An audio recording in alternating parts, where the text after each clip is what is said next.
Tá valendo. Muito bem, meus amigos do SOS Planeta, uma vez mais é um enorme prazer estar com vocês aqui nesse comentário semanal.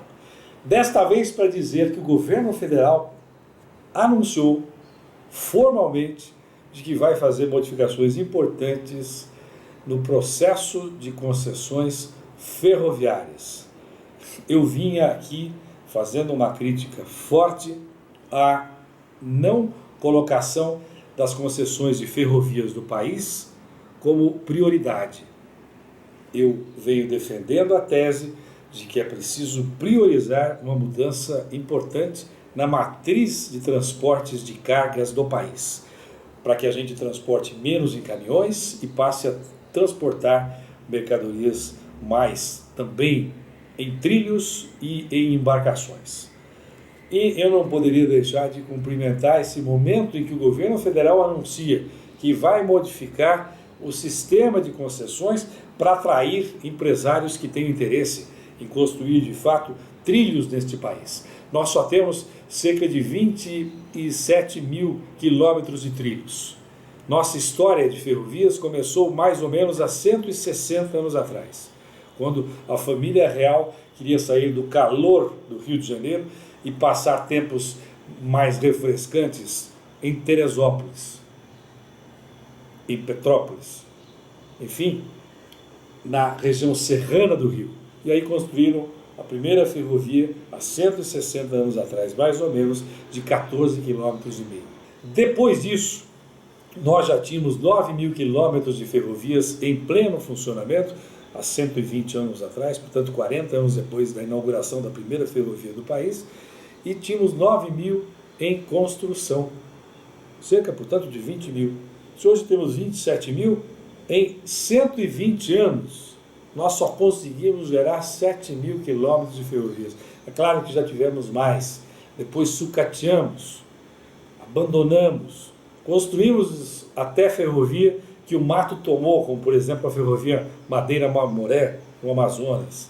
Fizemos absurdos, mesmo aqui em São Paulo, investindo recursos e depois abandonando trilhos e estações ferroviárias de forma criminosa. Mas parece que esse tempo está mudando. Então é para anunciar, para saudar, para cumprimentar e para dizer que a gente não faz só críticas aqui. Nós também fazemos elogios.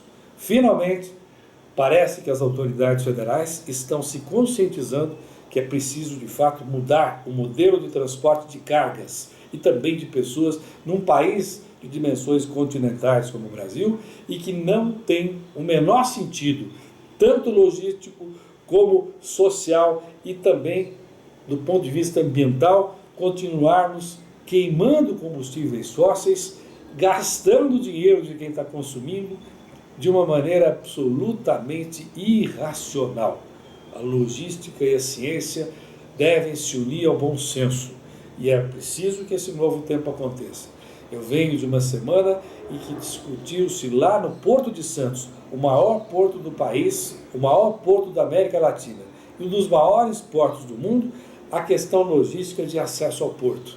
Nós temos congestionamentos tanto no sentido de São Paulo para Santos, quanto no sentido de São Paulo para o Guarujá, porque exatamente o Guarujá funciona à margem esquerda do porto e em Santos a margem direita do porto.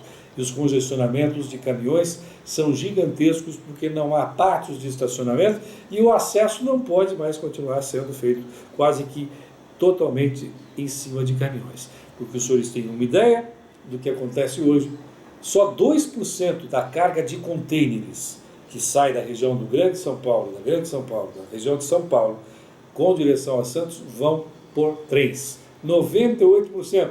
Portanto, a esmagadora maioria desse transporte de contêineres é feito em cima de caminhões. É claro que só pode congestionar e dar o caos que todos nós estamos vivendo e conhecendo. Açúcar, por exemplo, o transporte chega no máximo a 23% em cima de trens. O resto, portanto, a grande esmagadora maioria também vai em cima de caminhões. O mesmo acontece com soja, que sai lá do Mato Grosso e percorre 2.300 quilômetros em rodovias até chegar ao Porto de Santos. Então, é contra isso que o Brasil precisa se levantar, a Baixada Santista está se levantando, o governo federal parece que começa a ouvir um som diferente e a emitir, e isso que é importante, um som também diferente na direção do bom senso.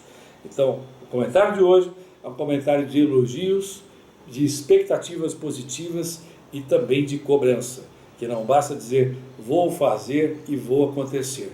Nós vamos fiscalizar, vamos acompanhar e vamos retornar aqui e nos outros mecanismos de mídia, tanto eletrônica quanto impressa e também na rede social, para dizer se as pessoas de fato que têm responsabilidade pública e de ação política estão ou não estão fazendo o que avisam através dos comunicados que foram divulgados pela imprensa nas últimas horas. Se acompanha que você vai ficar sabendo, tá bom? Até lá!